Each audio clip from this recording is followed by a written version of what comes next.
사건 사고입니다. 국내에서 열린 한 홀덤 대회 포스터입니다. 총 상금이 20억 원이 넘는다고 강조하며 홍보하고 있는데요. 대회장에는 이렇게 수백 명의 참가자들이 모였습니다. 그런데 이 대회, 사실은 홀덤 대회를 가장한 불법 도박판이었습니다. 대회 참가권, 일명 시드권으로 간접 베팅하는 방식이었는데요.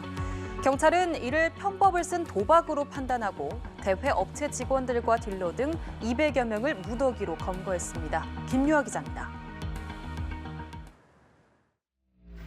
밝은 강당 조명 아래 둥그런 탁자에 10명씩 수백 명이 모여 있습니다. 탁자에 앉은 누군가가 카드를 썼고 수십 명이 탁자 사이를 오갑니다. 자칭 텍사스 홀덤 대회라며 스포츠인 양 홍보하는 영상인데 알고 보니 판돈이 380억 원에 달하는 도박판이었습니다.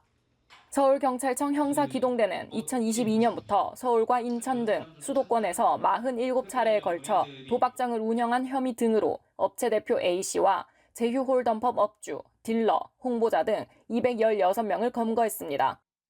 이들은 대회 참가권, 일명 시드권을 장당 10만 원에 판 뒤 참가자들이 이를 제출하면 20%는 수익으로 챙기고 나머지는 상금으로 거는 간접 베팅 형식으로 대회를 운영했습니다. 참가자가 500만 원을 내고 시드권 50장을 사서 제출한 뒤 대회에서 1등을 하면 1억 7천만 원, 수십 배를 딸 수 있는 구조인 겁니다. 개인의 능력에 따라서 우열을 가리는 거다라는 식으로 가장을 하지만 아까 텍사스 홀덤 그 네모 박스 안에 우연히 기본적으로 개입이 되는 거거든요. 그게 도박이거든요. 특히 이 시드권은 도박장의 칩과 유사하게 이 회사에서 만든 앱이나 메신저 등을 통해 참가자들끼리 돈으로 사고 팔 수 있고 제휴 홀덤법에서도 현금처럼 사용할 수 있었던 것으로 조사됐습니다. A씨는 지난달 초 구속 송치됐는데 변칙적 방식의 홀덤 대회로 재물성이 인정돼 구속된 첫 사례입니다. 업체 측은 홀덤의 스포츠화라며 혐의를 부인했지만 경찰은 우연한 승부에 따라 재산적 가치를 걸고 다투는 행위는 도박에 해당된다며 주의를 당부했습니다. 연합뉴스TV 김유아입니다. 다음 사건입니다. 경북 경산시에 위치한 소하천. 폭우로 불어난 강물 속에서 사람들이 수색 작업을 벌이고 있습니다. 딱 봐도 물살이 굉장히 세서 서 있는 것조차 힘겨워 보이는데요. 지난 9일 이곳에서 불어난 물에 휩쓸려 실종된 40대 여성 A씨가 사고 이틀 만인 어제 숨진 채 발견됐습니다. 소방당국은 드론 수색을 통해 사고 지점에서 약 2.7km 떨어진 문천지에서 숨진 A씨를 발견했는데요. A씨는 택배업체 일용직 노동자로 알려져 폭우 속 택배 노동자에 대한 안전보호 조치가 부족했다는 지적이 나오는 가운데 해당 택배업체는 매뉴얼에 따라 배송 사전 중단을 안내했지만 안타까운 사고가 발생해 유감스럽다고 밝혔습니다.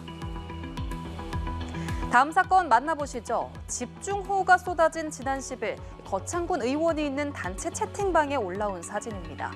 사진 속 다리는 경남 거창군에 있는 거창교로 차선이 어긋날 정도로 심하게 뒤틀린 모습인데요. 한 지역 주민이 처음 사진을 올리자마자 사진은 각종 SNS를 통해 순식간에 퍼져나갔고요. 급기야 경찰은 이날 오전 거창교 통행을 통제하기도 했습니다. 하지만 실제 교량은 사진과 달리 파손된 거 없이 멀쩡한 상태였는데요. 논란이 커지자 해당 주민은 손떨림으로 인해 사진이 왜곡됐다며 죄송하다는 사과글을 올렸습니다. 마지막 사건입니다. 경기도 남양주시에 위치한 한 빌라. 방문을 열어보니 키가 크고 비쭉비쭉 푸른 잎을 가진 식물들이 빼곡하게 들어차 있습니다. 실내에서 키우고 있는 이 식물, 놀랍게도 마약류로 분류되는 대마입니다. 이 방 안에는 온도와 습도 조절을 위한 보일러와 빛 조절 장치까지 갖추고 본격적으로 재배하고 있는 모습인데요. 이처럼 집안에서 대마초를 대량으로 불법 재배한 30대 남성이 구속 상태로 재판에 넘겨졌습니다.